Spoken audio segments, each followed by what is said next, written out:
Hey, it's Troy again, and had a topic that really came to mind, especially yesterday when I got a new-to-me vintage pen, and I went to go work on it and play with it, and it didn't really turn out so well. So what I figured I would do is actually address the topic of collecting and dealing with vintage fountain pens. There are some collectors who are really only into brand new pens, and most of the reviewers that you're going to see on YouTube or on blogs are strictly newer pens, and if not fairly recent models.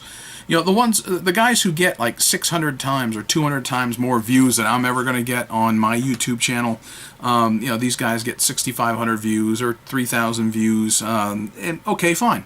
But they're always going to be more for newer pens. Why is that? Well, number one, a lot of these guys specialize in, I'm going to do a full review on a particular pen, and it's going to be something that's going to be appealing to those who are looking for brand new pens and are shopping for new pens. And that's exactly the purpose that they serve. And they do great work, and I've learned a lot from them, and I'll keep watching them. There are some people who like to buy and restore old pens.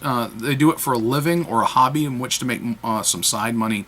You'll see them a lot on YouTube, some of them. You'll also see them a lot on eBay. You know, their advice online has been fantastic for me. And I can point you to some really great websites for future reference. There are people who restore pens for a living. Now, I enjoy a good old fountain pen. I enjoy getting them, playing with them, trying to restore them if I can. No, don't get me wrong. I'm not a Ron Zorn or a Richard Binder. I mean, as close as I get to being Richard Binder is that his shop happens to be in New Hampshire, and I grew up in New Hampshire, and we both happen to like fountain pens, okay? And that's about as close as he and I are going to get on a lot of issues, not just skill level, but even, you know, worldview. So, you know, I'm just a guy with an interest, and a guy who says, you know, what the heck? What have I got to lose kind of attitude on some things, and I've got some curiosity. So, you know, I bought some vintage, some pens. I bought some new. I don't have a love for one or the other. So it's not like I prefer vintage over new pens or new pens over vintage. I started learning some, and I repeat, some about vintage fountain pens, almost by accident. I bought a pen when I was just getting into the hobby off from eBay. Matter of fact, it was this one right here, a Schaefer Imperial, and I've done a full video on it about not giving up on trying to get my my pen working, and it works great. Just earlier today, took it out. Oh, yes, still writing good. So, you know, what I did was I read a lot on the internet.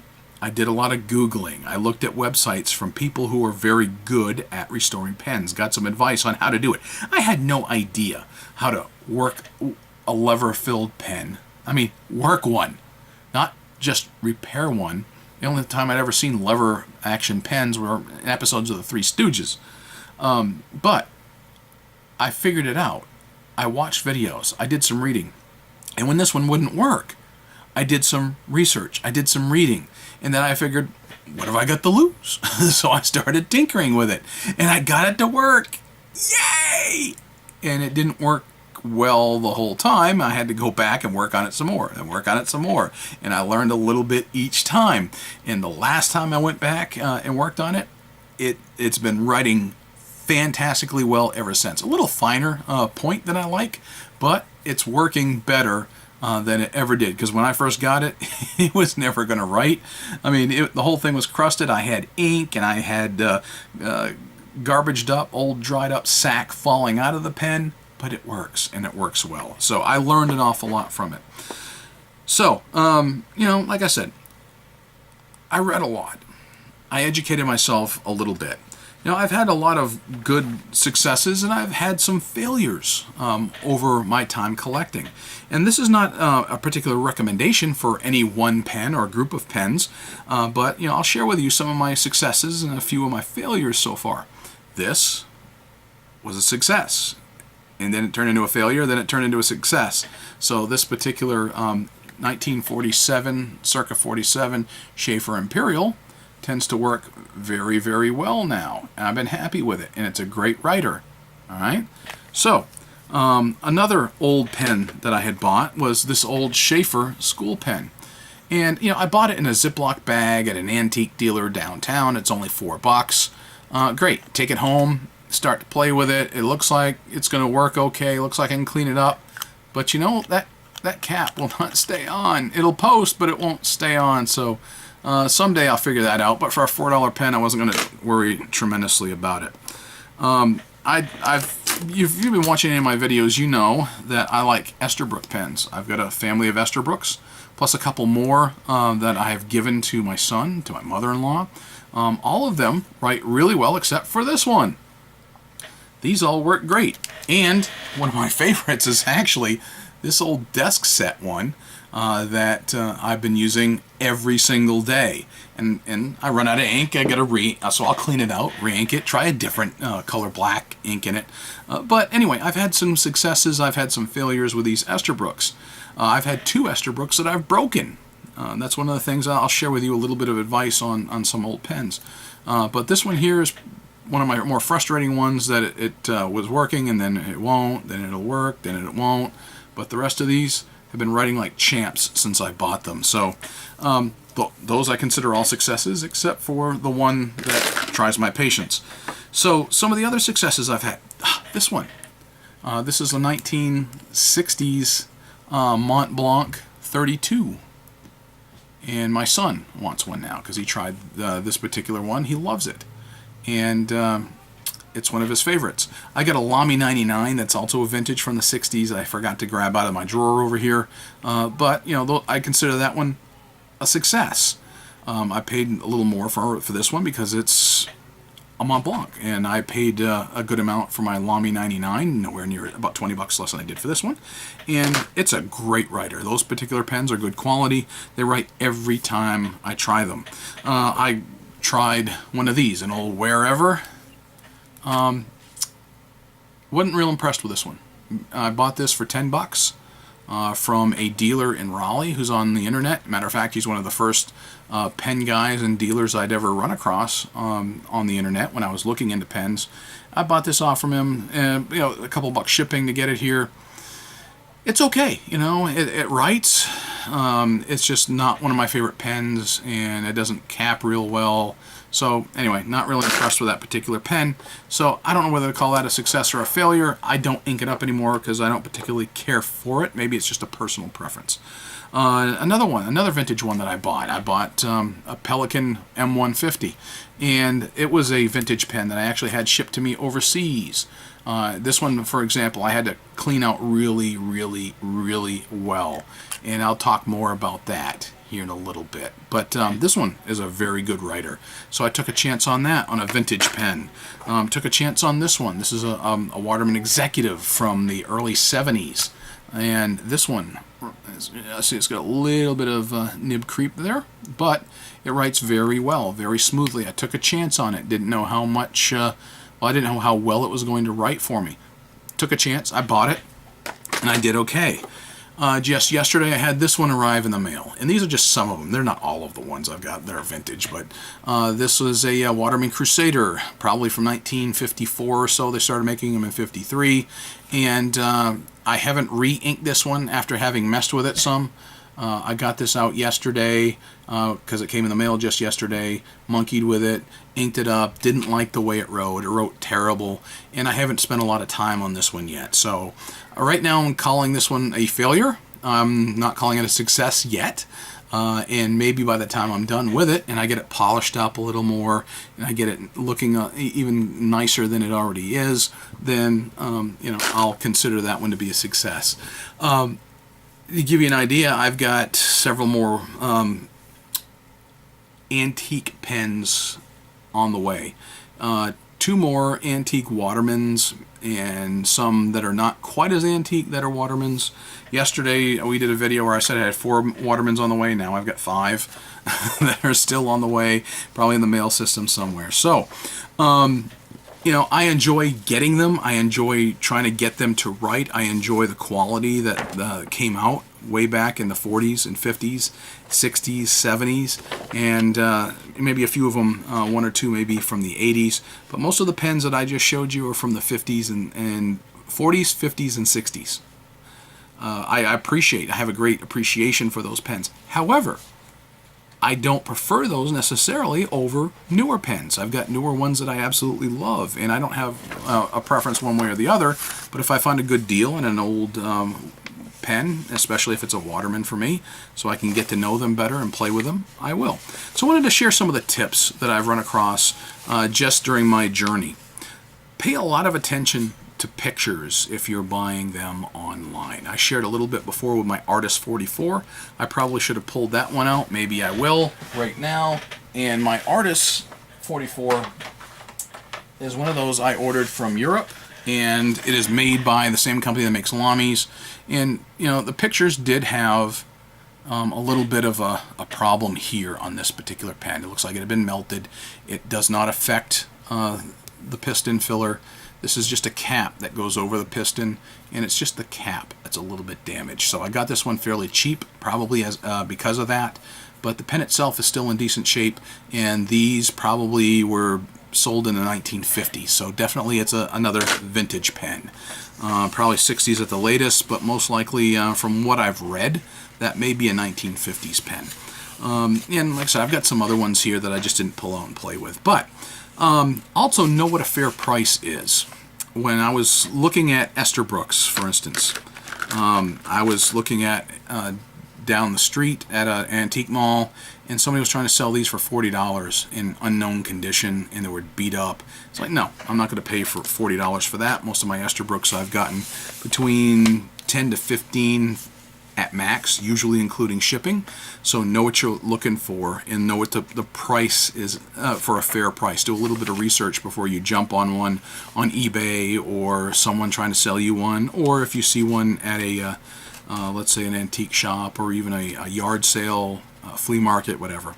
So do some research on your pen, either before or after you buy it. Sometimes you can't do research ahead of time, because if you see a good what you perceive to be a good bargain or a pretty pen, it's an impulse buy, you snatch it up.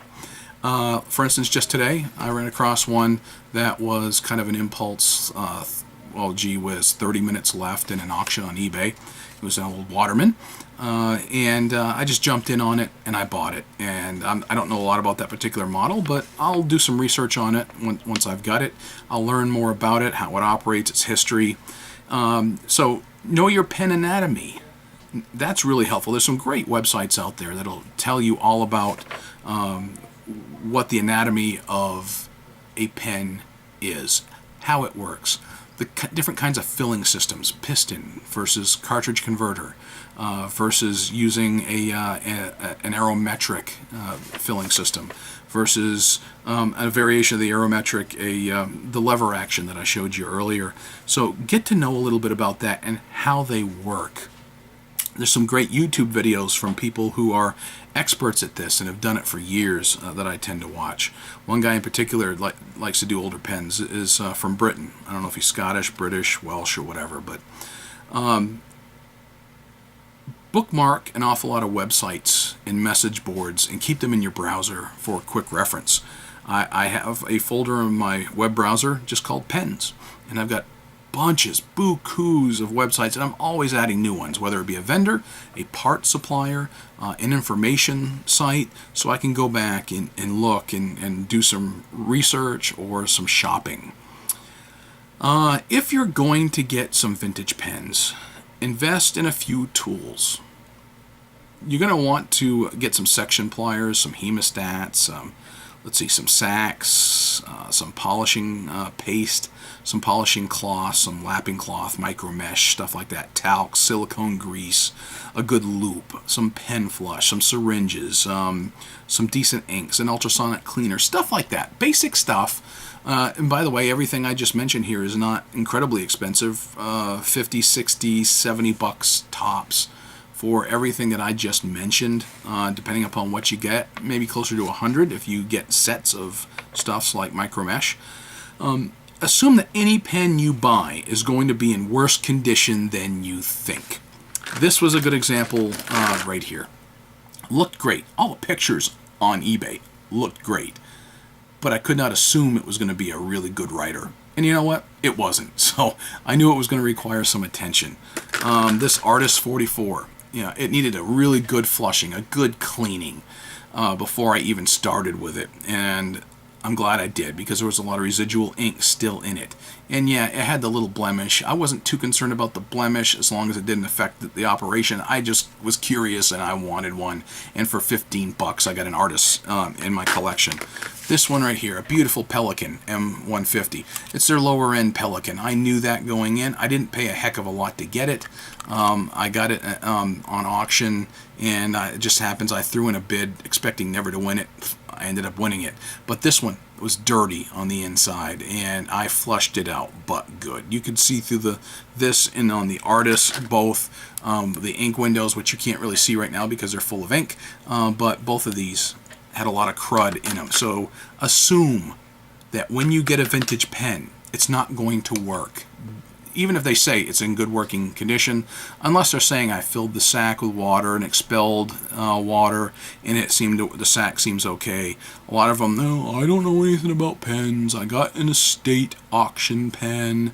I don't know anything about it. Assume that they're going to be cruddy. Assume that you're going to need to clean them. Assume that they're not going to be really any good until you get your hands on them and you experiment with them. Okay?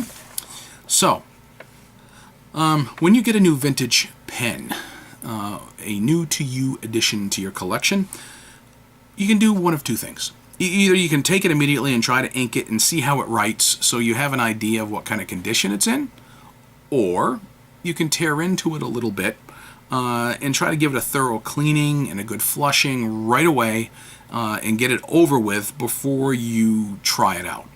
Either way, I don't think there's really a wrong way of doing it. Let me give you an example, going back to my first vintage pen I purchased. Even if I knew about pens, this section here was not going to come out. And you can see there's some ink staining here. A lot of that was on there before I ever got it. But the section here was not going to come apart from the barrel. It just wasn't going to do it. I could move the lever, and I'm not going to do it now because I don't want to squirt ink. But if you move the lever, you can hear all the crunch, and it was breaking up the dried up ink as well as the old sack that was in there, and dust was falling all out of it. So I soaked this for a while, and that helped me eventually be able to pull that section out from that barrel. And then to be able to clean everything out of it. And, I couldn't see down in it. And I experimented with it. I mean, I took some brake cleaner of all things and squirted it down inside to try to clean all that dust and crud out of it. I probably didn't have to be so harsh with it, but my attitude was, what have I got to lose? I paid $17 for a pen. That doesn't work. What's the worst going to happen? It's still not going to work. So, what the heck? So, this is probably the pen over which I'm most proud of for my vintage pens, because now it works, and it works great, and it's because I monkeyed with it from day one and got it to work. So assume that it's not going to be good, because my hopes was, I was really upset when I first got it because I was just getting into fountain pens. What? I paid this money for this pen. They said it was in good condition. All the pictures on eBay, they all look good, and now it's not working. It's totally useless to me. I can do nothing with it. And that's when the challenge came to me that, all right, well, seek to fix it. Seek to make it okay. So start with something simple and cheap first if you're going to try getting into fountain pens for the vintage era at all. Esterbrook pens are a great first pen to play with. Like I said, they're inexpensive. They've got fantastic swappable system of nibs. I really like that. They're easy to figure out and pull apart. What I will tell you, though, is when you're dealing with a 50, 60, 70-year-old pen, expect to break one once in a while. I shared a video a little while ago, within the last week or so, problems with the Esterbrooks, because I broke my second pen. And you know what? Everything was going really, really well. Got the section apart, and I was working on cleaning up that nib in that section, and I had managed to get all the crud off from the section from the previous sack, and was going to get ready to resack that section. And I'm polishing up the cap, polished up great, went to go polish up the barrel, and the thing broke in my hands. And it was really brittle. And it was really, really old. And I was really, really ticked off. But crap happens, especially when you're fairly new to it. But that one was just inexplicable, other than the fact it was a very old, brittle pen. So, expect that you're going to want to try something cheap before you go to something really expensive. Here's what I will say, though. I probably wouldn't have had that same problem in the looking at the materials that go into making a Mont Blanc compared to the materials that went into making that particular model of Esterbrook. So, expect to fail a lot along the way. I've had my share of failures, and I've just shared some of them with you. Old pens can be frail, like I just talked about with that old Esterbrook. And sometimes there's nothing that you can do that will prevent that damage. And like I said, especially if you're inexperienced. But sometimes just stuff happens, and sometimes it's because of ignorance. Sometimes it's inexperience. Sometimes it's just because it's an old, frail, crappy pen. It's just the way it is. Some pens you get will be visibly obvious what's needed, like these two piston fillers I showed you, the Pelican and the Artis. They needed a really good cleaning, and it was visibly so. I mean, the Pelican, when I can see the dried up ink dust inside the pen, it's like,